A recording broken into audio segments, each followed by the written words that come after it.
People's Improv Theater, known as the Pit. In one of the dressing rooms. In one of the dressing rooms, Midtown Manhattan. And we are slowly preparing to do our show, Strange Things. Yeah, which showtime's in like, what, an hour and a half? The show that we started doing actually exactly a year ago. Today is our 1-year anniversary of doing the show. And we started doing this because most of what we do is corporate events and private parties, and they're usually very polite, and there's tricks we can't do, there's things we can't say, there's images we can't kind of create, and content we can't deal with. And not that we wanted to do a really dirty show, we just wanted to do a show our way, where there was no loud music, there was no bad jokes, and no kind of just kind of doing magic the way we'd like to do it, slow and quiet and careful, and just we wanted to just do it ourselves in a way. Like, this is the first time that I'm really doing on stage. It's true. You know, for a long, long time. Yeah. I never liked it. And the thing is, as much as we love doing this show, we look forward to doing this more than almost anything. We're so thrilled to get out there. Yeah, it's really us.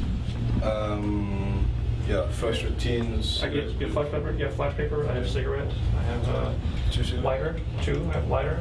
I have a handkerchief. I have a beer there. Beer holders in. I have the. So that I have a lighter as well. Yeah. And we're still trying to. What we're trying to do is, I guess, do a stage show that felt more like it was intimate and quiet and still, but you're not going to be interrupted by a waiter or by someone coming in late to say hello to your spectator. You know, we wanted to try to give that feel, and I think we've gotten close. You know, we're still always trying to go how much more still and specific can it be.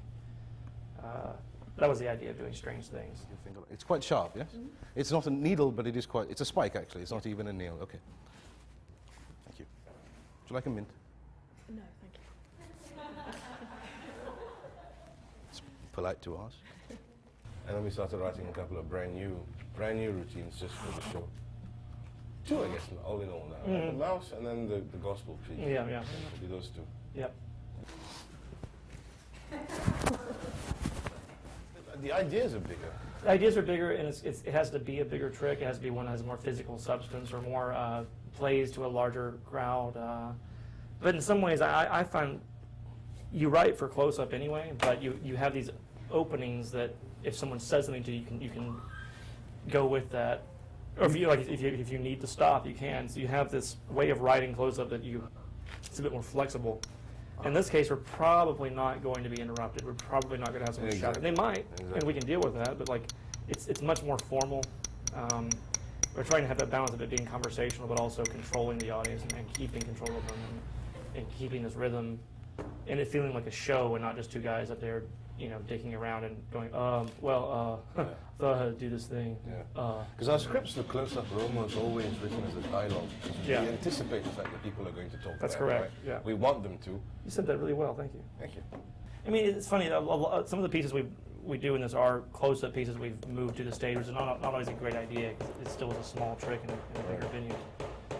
But it's just doing those tricks in a slightly bigger way, and we're just trying to experiment. We've seen it as an ongoing experiment of how still and slow and not Borscht Belt can we be as we're doing these things, as we're doing magic. Yeah. Like we keep referring to the fact that the show is still in workshop, even though now it's been a fucking year.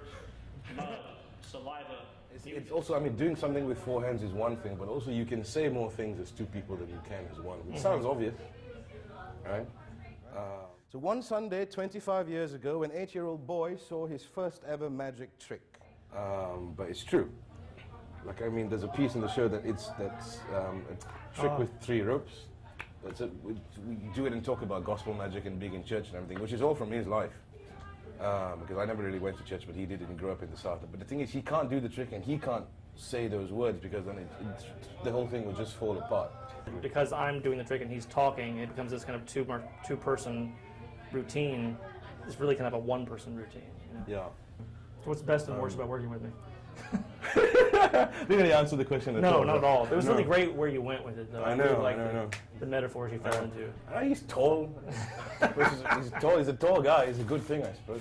And the worst thing? Yeah, I smell bad. Funny and comedy. We're all afraid of something. Everyone in this room has a catalog of fears. For some of you, it's what I'm doing right now.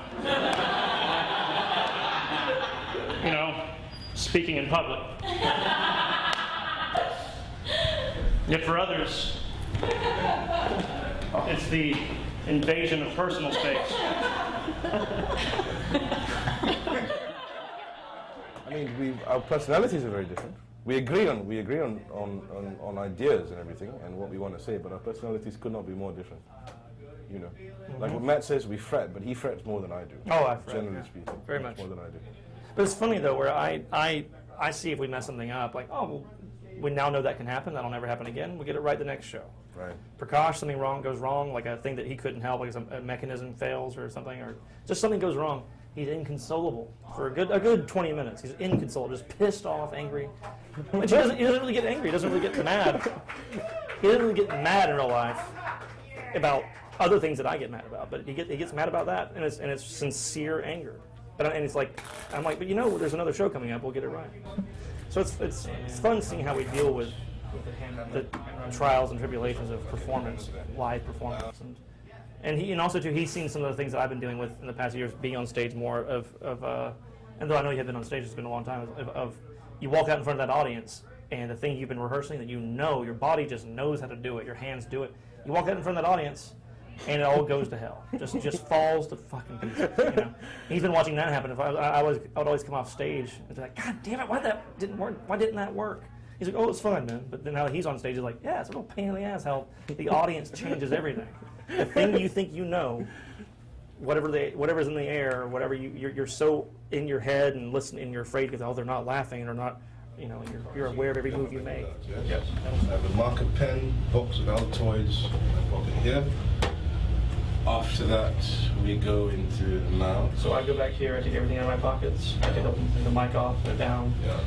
Yeah, the mouse and the mouse, I go outside with the box. It can be a stone wall when you're trying to argue about a point, when you're trying to talk about what I think is wrong or what I think is good about the show. If he disagrees with me, he has a very lawyerly, kind of equivocal way of going, like, you know, of going like, That's "Oh, true. fair enough. All right, fine, that's fine. All right, fair enough. Okay." I'm like, no, fucking fire back at me. Tell me how you feel. Is it? There's nothing. There's no. It's talk. It's just. It's like yelling, and it gets to the point where I'm exasperated, yelling at this brick wall. It won't fucking fire back at me. It's non-committal. Non-committal. It's very non-committal. And rather than ever say I'm wrong, which That's not true. The best thing That's someone not can ever true. say That is is I'm not wrong true. and I'm sorry. Or better yet, if you're not wrong, say like I'm sorry you felt that way. I've said both. No, you've never fucking said that. Of course I've said that before. Say it now. I'm sorry you feel See, you that. can't even do it. It does not come out of your mouth easily. It's like a foreign fucking language. It's like you're speaking Jordanian. Oh no, come on, man. I've said that before. You know, you can't like. He never says like if I'm pissed. It's like I'm sorry you feel that way. That's all I want to hear. It's not that he's wrong. It's just that I'm sorry it made you feel that way. If you felt that way, I'm sorry. That's all I want to hear. But I never hear it. I always hear like, oh, fair enough. We're set. Yeah, I believe so, right? Good. Good. Good. Say goodnight, Lucy.